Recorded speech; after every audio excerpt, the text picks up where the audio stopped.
He wasn't supposed to be on this flight. At least that's what she thought. The airport smelled like coffee, perfume, and unfinished goodbyes. People rushed past each other with carry-on bags and tired faces, unaware that for some of them, tonight would change everything. He stood near the boarding gate, jacket half unzipped, phone in his hand. Her last message still glowed on the screen. "I'll see you after the trip." That was it. No heart emoji, no call, no explanation. They had been drifting for weeks.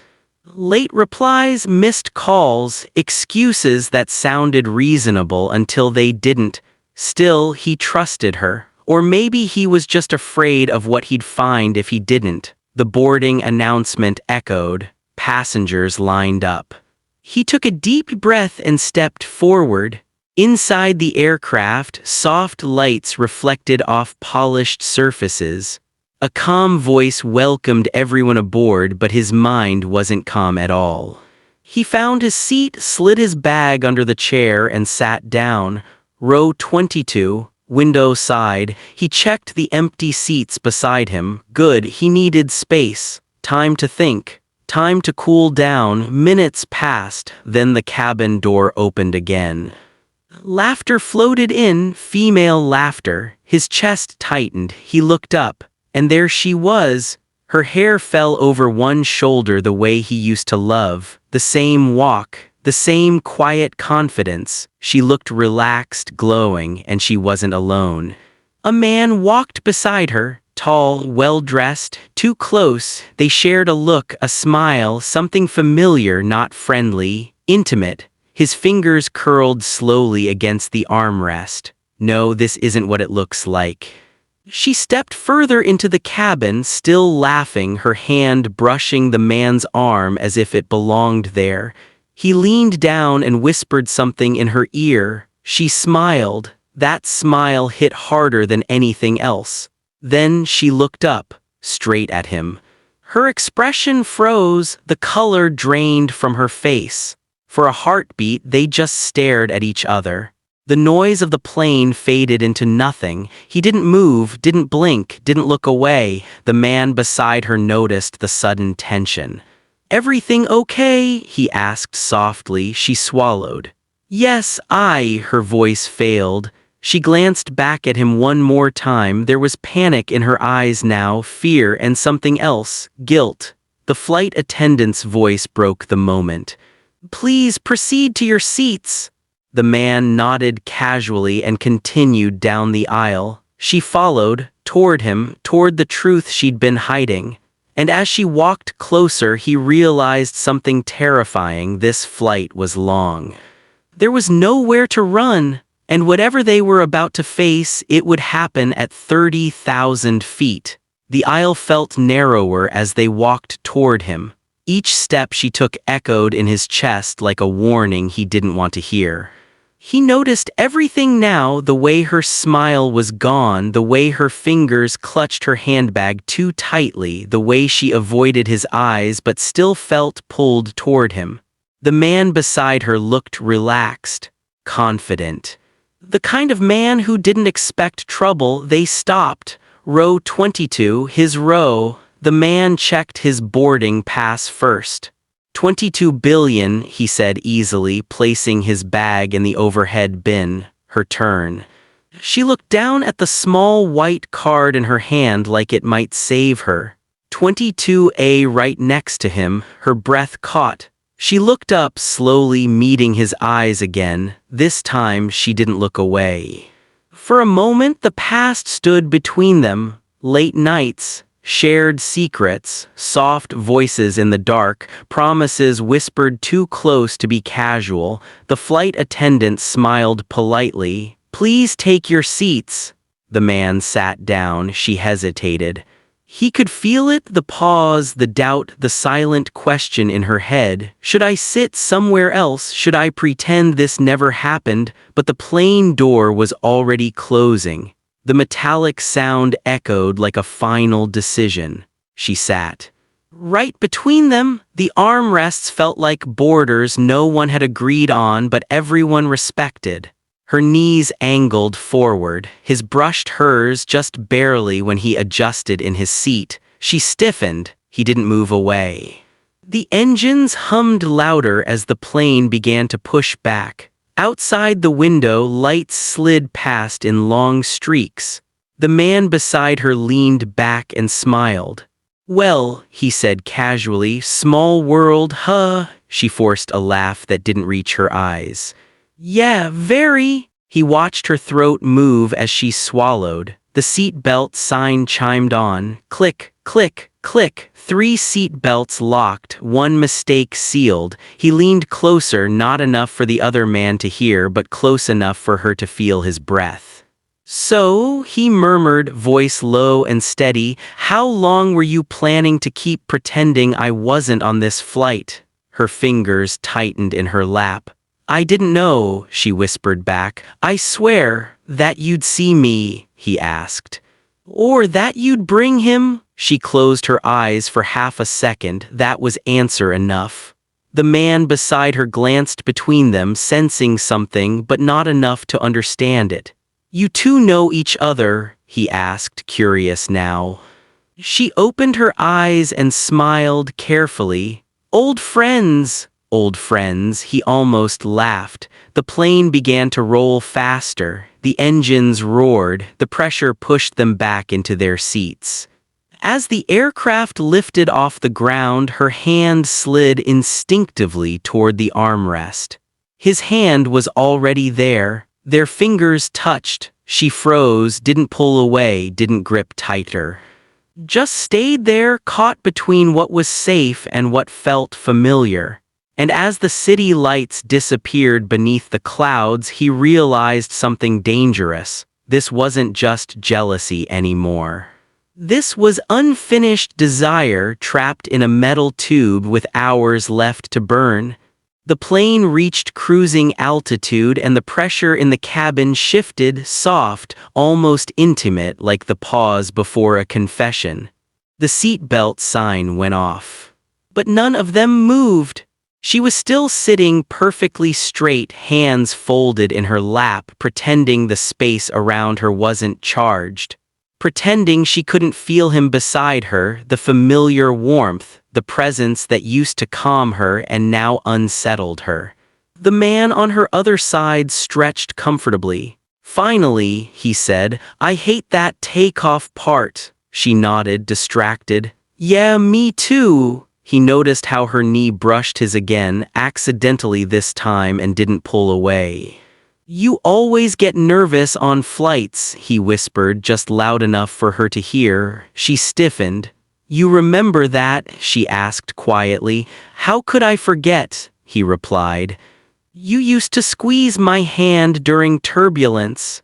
The man beside her glanced over, smiling faintly. "Sounds like a story," he said. "You two really are old friends." She laughed softly, but it cracked in the middle. "We go way back," she said, "way back to nights that ended too late, to conversations that lasted too long, to touches that meant more than they should have." The flight attendant returned with drinks. "Wine?" she asked. This time she didn't hesitate. "Yes, please." The man beside her ordered the same. He shook his head again. "No," he said, "I need to stay clear." She knew what he meant. The wine arrived. She took a sip, slow, deliberate, then exhaled. Some of the tension melted from her shoulders. He watched her mouth touch the glass. "You still drink it the same way," he murmured. She glanced at him. "You still notice everything."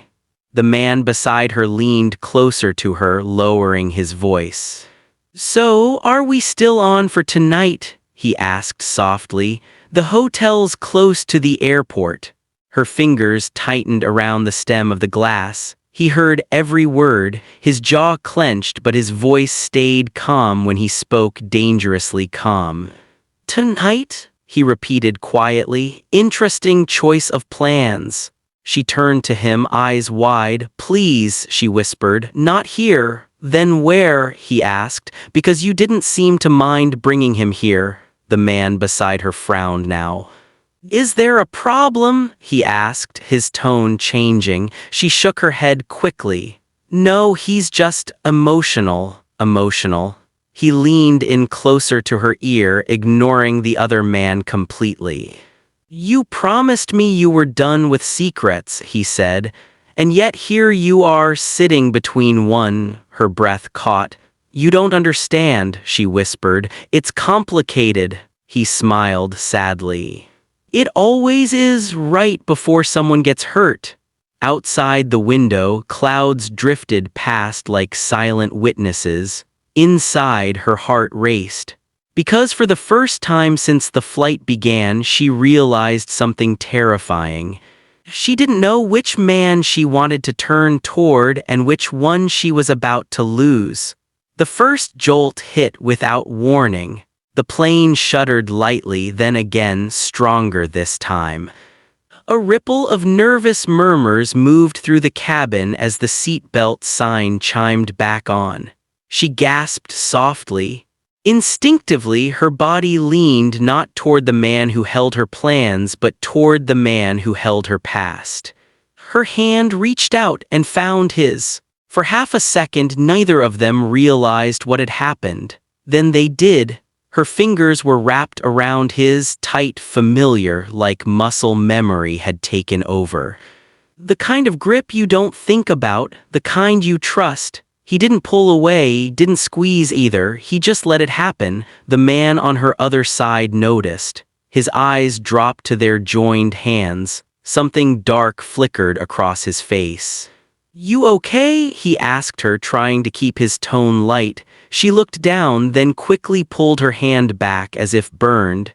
"Yes," she said, "just turbulence." The lie hung heavy between them. Another jolt rocked the plane, stronger. The overhead bins rattled. A woman a few rows ahead screamed softly. The captain's voice came on, calm but firm. "Ladies and gentlemen, please remain seated with your seatbelts fastened." She exhaled sharply, trying to steady herself. He leaned closer now, voice low, protective despite everything. "Breathe," he murmured. "Count with me." She hated how easily she listened. 1, 2, her shoulders slowly relaxed. The man beside her shifted in his seat, uncomfortable now. "You didn't tell me you hated flying this much," he said. I usually don't," she replied, but she was lying again because it wasn't the flight making her heart race. It was the closeness, the heat, the history sitting inches away. The turbulence eased, but the tension didn't. Her knee brushed his again. This time she didn't move it away. He noticed. His voice dropped even lower. "You always do that when you're nervous," he said. "Pretend you're fine, but look for me anyway." She closed her eyes. "Please," she whispered, "don't do this." "Don't do what?" he asked. "Remember us?" She opened her eyes and looked at him, really looked at him for the first time since boarding. "I didn't plan this," she said quietly. "I didn't think I'd see you." "And yet," he replied, "here we are." The man beside her leaned forward, irritation slipping into his voice. "Is there something I should know?" he asked. "Because it feels like I walked into something unfinished." She hesitated. That hesitation said everything. The flight attendant passed by again, checking seat belts. Her eyes flicked to the three of them, reading the tension instantly, but she said nothing. When the attendant moved on, he leaned back, eyes never leaving her. "You still smell the same," he said softly. "You know that?" Her breath hitched. "You shouldn't notice that," she replied. "But I do," he said. "And you know why?" Her lips parted, then closed again. Outside, the clouds glowed softly in the moonlight. Inside, desire pressed closer, quiet, dangerous, and impossible to ignore. Because at that moment she realized the truth she'd been running from. The man beside her might be her present, but the man across the armrest was still her weakness. The aisle grew busy as the turbulence finally settled. Seatbelt sign off. People stood, stretched, whispered. Life on the plains slowly returned to normal, but for the three of them nothing felt normal anymore. She shifted in her seat, trying to create space, trying to breathe.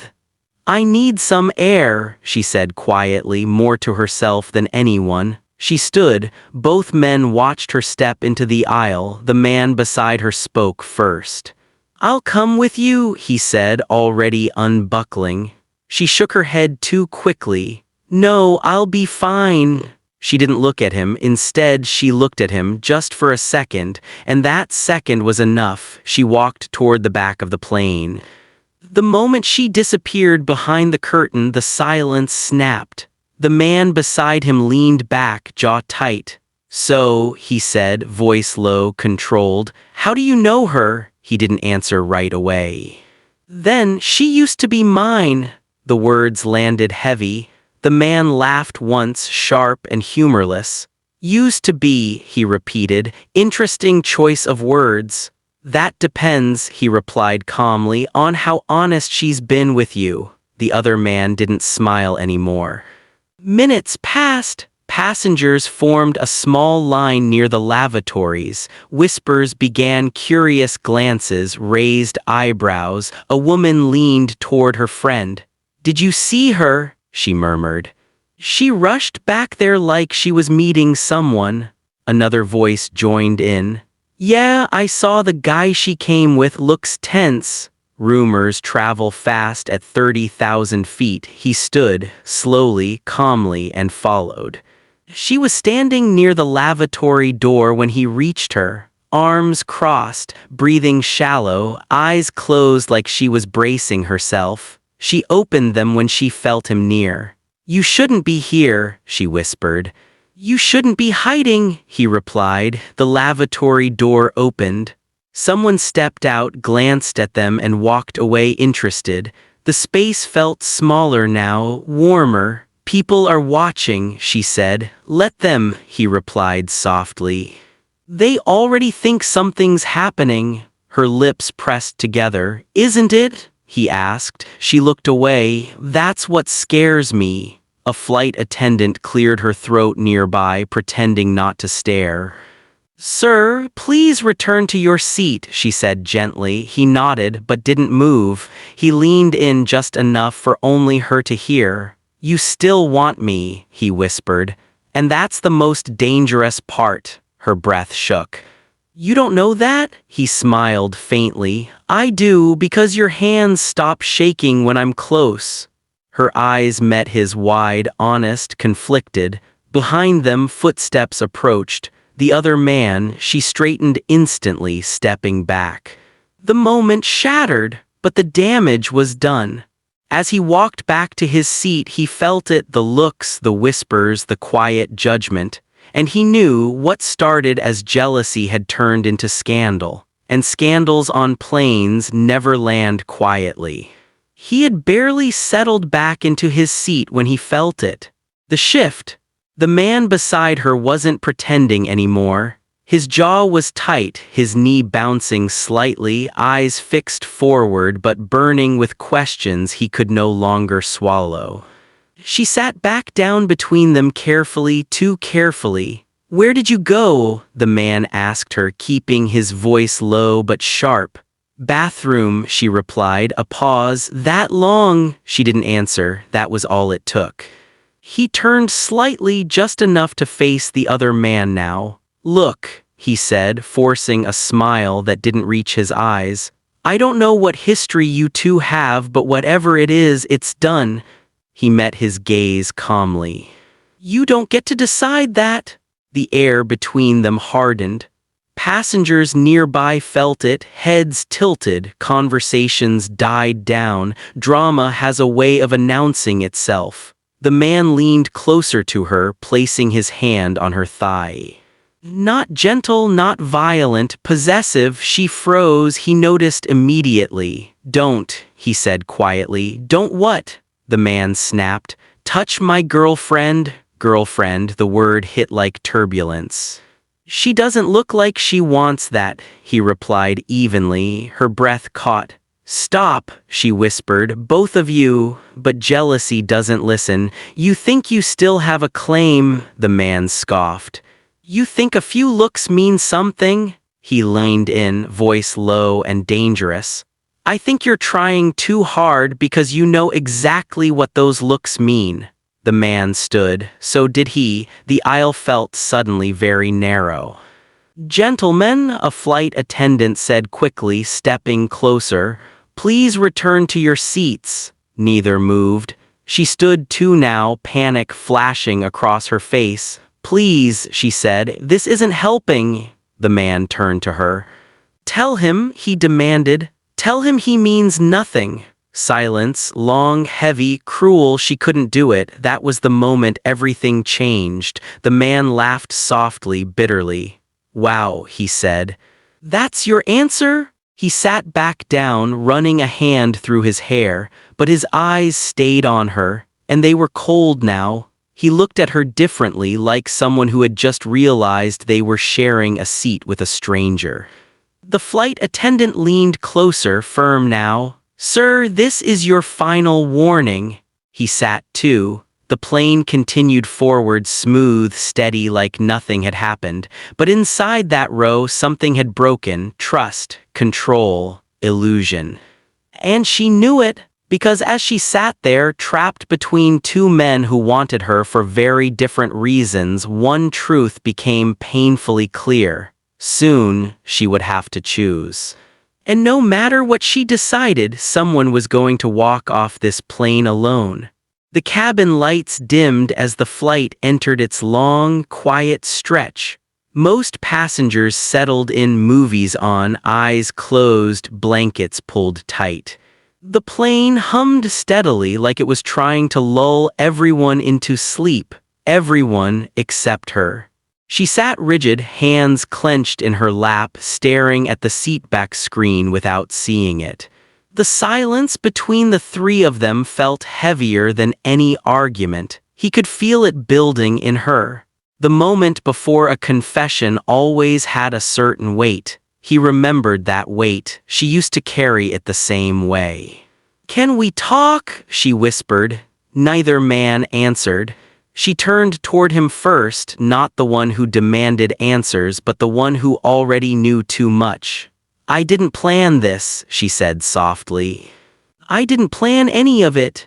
He studied her face, the tired eyes, the forced calm. "Then plan the truth," he replied. She swallowed.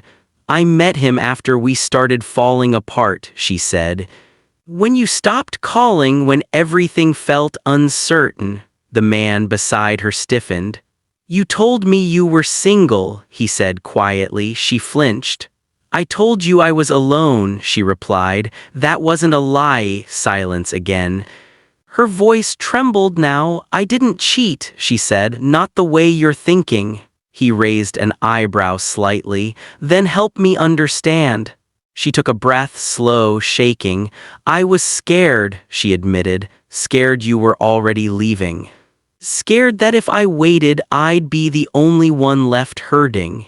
The man beside her let out a bitter laugh. "So I was just a distraction?" She turned to him, eyes wet. "No, you were safe." That hurt him more than anger would have. He leaned back, closing his eyes for a moment. "And what am I?" he asked quietly. She looked at him, the way she always did when she didn't want to lie. "You're the one I never stopped wanting," she whispered. The words landed like a confession and a wound at the same time. The man beside her shook his head slowly. "Unbelievable," he muttered, standing. "I need air." He walked down the aisle, leaving space behind him that felt suddenly very empty. She turned back to him, tears finally slipping free. "I didn't know you'd be here," she said. "If I had, you would have chosen differently?" he asked. She hesitated, and that hesitation said everything. "I don't know," she admitted. "That's the truth." He leaned closer, not touching her, but close enough that she felt the familiar gravity between them. "Then here's mine," he said softly. "I didn't come on this flight to fight over you. "Why did you come?" she asked. His eyes didn't leave hers, to see if what we had was really over. Her breath caught. Outside the window, the first hint of dawn appeared, thin and pale on the horizon. The plane had started its descent. And with it came the final truth neither of them could avoid: this flight was almost over. But whatever choice she made next would follow all three of them long after they landed. The captain's voice returned, calm and distant. "Ladies and gentlemen, we've begun our descent. Please return to your seats." The words felt heavier than they should have. She wiped her cheeks quickly, straightening her posture as if control could still be reclaimed.